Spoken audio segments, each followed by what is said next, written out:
Hello everyone and welcome to another video from Class 47 Peter, and today's video is going to be something a bit different because it's going to be a double review where I'm not going to be reviewing one model but two, and in this case we're going to be reviewing some rolling stock rather than locomotives.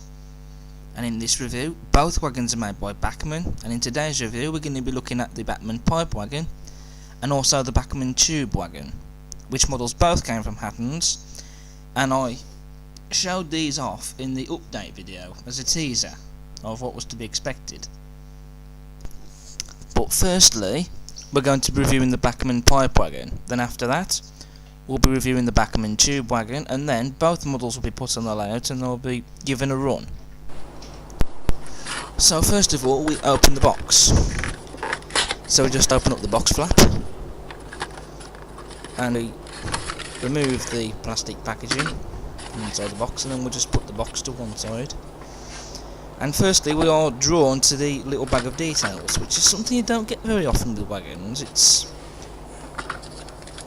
a very uncommon thing to see, and it's something quite different as well. It's something very out of the normal for wagons. And in this case the detail bag is just a couple of vacuum pipes which you can glue on either end of the wagon. You don't have to do so, it's entirely optional, but it's something that I will be doing afterwards.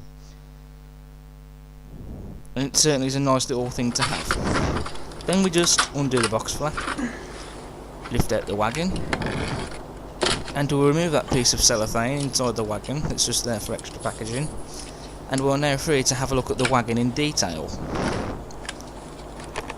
Now normally at this point I would talk about the weight of the model, but in this case there isn't really any weight. You might find there is a small amount of weight inside it, but bear in mind it's not going to be massively heavy because these wagons are going to be needed to pull by locomotives, so there isn't really any weight to talk about.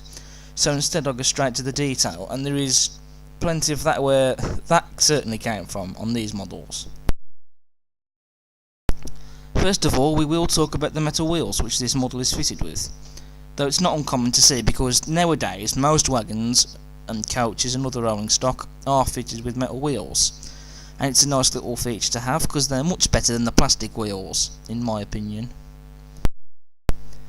The model is also fitted with NEM couplings on either side of the model, so you can remove the couplings if you want that it already has and replace them with your own. It's up to you. Now we can't forget the buffers on this model. Now bear in mind they're not sprung loaded, but I don't really have much care for that anyway. But then again you're not going to find sprung buffers on wagons anyway. You might do on some of the Hornby models, but not really a Bachmann thing. But like I said, I don't have much care for the sprung buffers anyway, but they are there and they are made out of metal. One thing I should point out about the buffers though is that the buffers are actually separately fitted into the buffer housings, and I learnt this by accident whilst filming the review. I actually knocked one of the buffers out.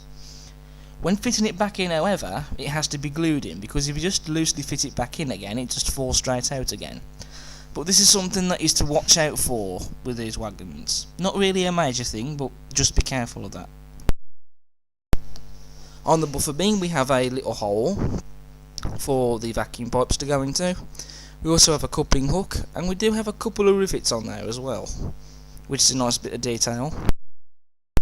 On both sides of the model we also have separately fitted lamp irons, and what's really nice about these is that they are both painted with a little bit of white paint, and it adds to the detail, it makes them pop out at you a bit. And again you also find this feature on the wheel wagons, so that's a nice feature to have in terms of detail. Now the underframe is very detailed. There are lots of details on there that pops out at you, and also we have a builder's plate of some sort there just on the frames of the wagon. Can't read what it says, but it's there and it's printed on as well, and it looks really nice. On the side of the wagon we also have what type it is, which of course is a pipe wagon, and we also have the maximum load it can carry and the wagon number, which is crisply printed on the side, and you get this on both sides of the wagon. And also we've also got some rivet detail on the wagon as well, as you can see there on those metal plates on the sides there. There's also a nice bit of detail on the door of the wagon as well. Again, more rivets, and we've also got chains there as well. Now they're not painted chains, but bear in mind, as I've seen these wagons in reality on the Great Central Railway, the chains are not painted anyway. because the chains are painted the same colour as the wagon, but you can paint them if you want to. It's entirely up to you. But it's a great bit of detail to have, and I like that it's painted the same colour as the wagon. Then we also have the dialogue crisply printed on the side of the wagon, and we also have the little handbrake, which again is painted and looks really nice. However, it's not the best of painting, as you can just about make out. So, off camera, I did go back and repaint it. But you know, it's not just a Bachmann thing, and you don't just see it with these wagons, it happens with other models as well. Now, the livery of the wagon is very well applied. This is the BR Bauxite livery, and I really do like the livery. It's very nice, and the application of the paint is very smooth and crisp with no errors of the paint. Well, not on the body anyway, and it's what we expect from models, so it's really good. Then we also have the wooden floor detail inside the wagon, and inside the wagon it's painted a grey colour, which looks really nice. And you can, if you want to, fit a load into this wagon if you want. I'm not going to do it, but it's something for you to do, if you wish. And just for the record, I'll show the other side of the wagon, which has exactly the same amount of detail, and the same detail, there's nothing different. The dialogue, the type of wagon, and the number and the load printed on the sides, again, same livery application and rivets and the chain detail on the doors, and the same amount of detail on the frames and the axles. So with the Bachmann pipe wagon covered, we now come on to the tube wagon. So just open up the box flap. There's a bag of details in there, which we will come on to in a minute. But first of all, we just remove the plastic packaging from the box, and we'll put the box to one side. And we will take off the little bag of details that's glued on. Well, sellotaped on actually, sorry about that. And it's the same sort of detail as we got with the pipe wagon. Just a couple of vacuum pipes to stick on both ends of the wagon. And we just open up the box flap, and we lift the wagon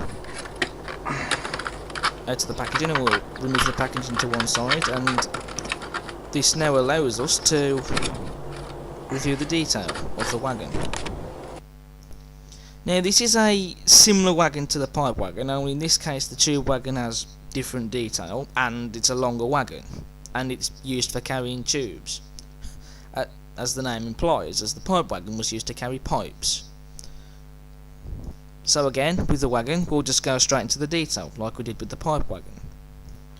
Just like with the pipe wagon, and as we'd expect with most wagons now, we have metal wheels fitted with this model. We have a coupling hook on the buffer beam, as well as buffers, which, like with the pipe wagon, they're made of metal and they are separately fitted to the buffer housings, so again be careful with them. But I had no issues with the buffers on the tube wagon, as I'm pleased to report. We also have some very nice detail on the front of the wagon. As you can see, we have rivets and those metal frame plates to hold various parts of the body together, as well as the nice wooden frame of the wagon, and also, and again this is on both ends of the wagon, a small lamp iron that's painted and separately fitted as well. We also have NEM couplings, so you can remove this coupling if you want and fit one of your own. The detail on the frames of the wagon are immense. Just look at all them rivets and the number of the wagon and the little builder's plate there, or plaque, printed on the wagon. There's other details as well, such as the little handbrake that's also painted. We've also axle boxes and springs on the wheels as well, which is a nice bit of detail to have, as always. And like with the pipe wagon, you've got the type of the wagon and the load, the amount of the load it can have, and the wagon number, crisply printed on the side of the wagon. And just look at all those rivets on the body, on those frame plates, or body plates, whatever you want to call them, those bits of metal that basically hold the various bits of the body together. Lots of rivets on them, and it's a nice bit of detail to have because it makes it look more realistic. The door of the wagon is very nicely detailed as well. Again, you've got chains on there and rivets again. And you've also got the dialogue of some sort printed on the wagon again. Very much like the pipe wagon. And again, the livery application is spot on, very smooth and very fine, there's no errors in the paint. And again, it's the same livery as the pipe wagon, the BR Bauxite livery, which is a very nice livery on these wagons. And inside the wagon you have the wooden floorboards, and again, just like with the pipe wagon, the inside of the wagon is painted a grey colour, which is very nice. We now come on to the running of these wagons, and so both wagons were coupled up behind the Ivory Class 4, otherwise known as the Flying Pig. It's a very small goods train I know, but we don't need a ridiculously long train just to run the wagons around the layouts. All we need to do now is just run the wagons with the brake van and the locomotive and the track, and they perform faultlessly around the layouts.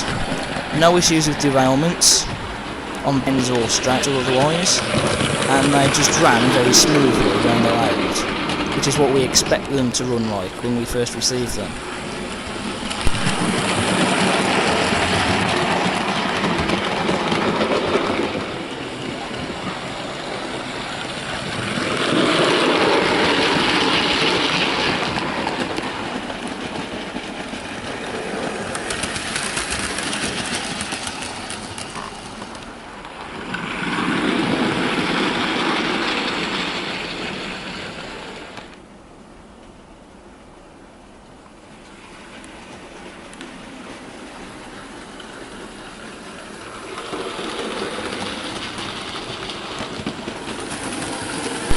So overall then, these are great models. I can't pick too much of a fault with them. They are worth getting because they do make great additions to your layout and your collection, and if you do get them, then they make your goods trains just a little bit more interesting with these wagons in you.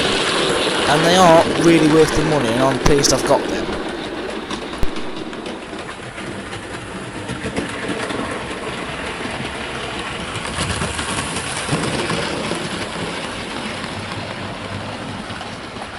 So overall, I rate the pipe wagon 6 out of 10, and I rate the tube wagon 7 out of 10. This has been Class 47 Peter with this double review, reviewing both the pipe and the tube wagons, and I'll see you again soon for the next review, which we will be reviewing a locomotive. But until then, take care.